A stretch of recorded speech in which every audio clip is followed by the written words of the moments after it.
हरिहर गंगा के किनारे ऊंचे आसन पे विराजमान व्यास नंदन श्री सुखदेव जी महाराज आज महाराज परीक्षित को कथा श्रवण पान कराते हैं। श्री सुखदेव जी महाराज कहते हैं कि हे महाराज परीक्षित, जब इधर आज शिषपाल अपनी भाभी से कहने लगा है, हे भाभी आप मुझे दूल्हा बना दो। तो भाभी जब श्रृंगार करने लगी हैं, सजाने लगी हैं, तो अशुगुन होने लगे।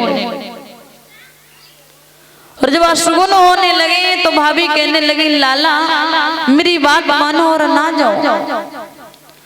लेकिन एक भी बात नहीं मानी है। तो शिषपाल अपनी मौसी के लड़के से कहता है दंतवक्र से कि भैया ऐसा कर तू बारात को तैयार करवा ले, लेकिन एक बात याद रखना। बोली क्या?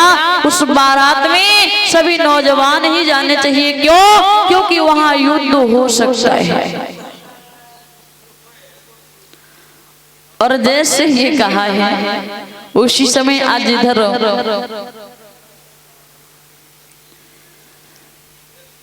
सेना को तैयार करवाते हैं। और जब बारात को लेकर के चलने लगे हैं तो भाभी समझा करके कहने लगी, लाला जा तो रहे हो, लेकिन एक बात याद रखना। बोली कौन सी? तो समझा करके भाभी ने जवाब दिया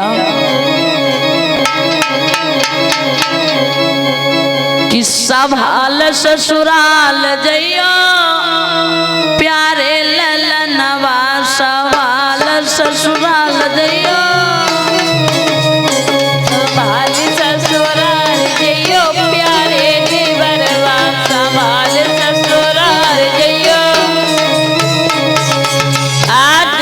जवाब दिया है भाभी ने। लाला जा तो रहे हो, लेकिन संभल के जाना। सवाल ससुराल जइयो प्यारे ललनवा, सवाल ससुराल जइयो देवरवा, सवाल ससुराल जइयो प्यारे ललनवा।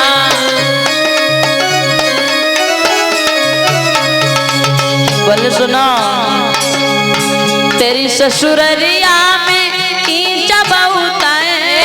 तेरी ससुररिया में कीच बहुत है, तेरी ससुररिया में कीच बहुत है, तेरी ससुररिया में कीच बहुत है। लपट मत जइयो तुम प्यारे ललनवा, सवाल ससुराल जइयो प्यारे देवरवा, सवाल ससुराल जइयो प्यारे ललनवा।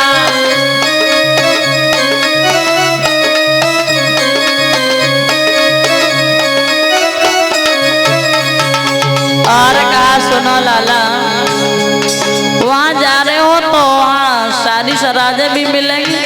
अगर कुछ कहें तो गुस्सा नहीं होना, समझा करके बोले तेरी ससुररिया में सारी सराजे, तेरी ससुररिया में सारी सराजे, तेरी ससुररिया में सारी सराजे, तेरी ससुररिया किससे आए मत जइयो तुम प्यारे ललनवा, सवाल जइयो प्यारे देवरवा, सवाल ससुराल जइयो।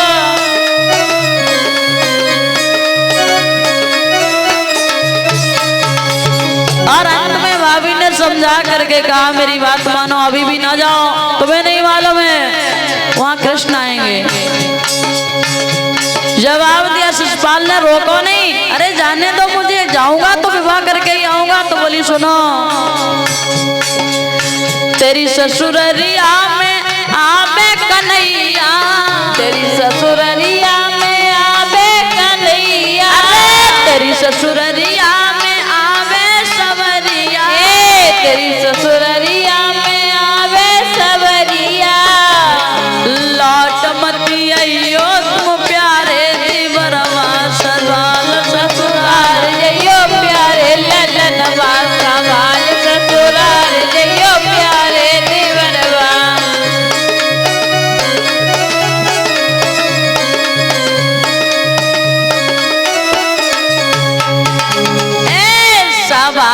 ससुराल जइयो प्यारे ललनवा सवाल ससुराल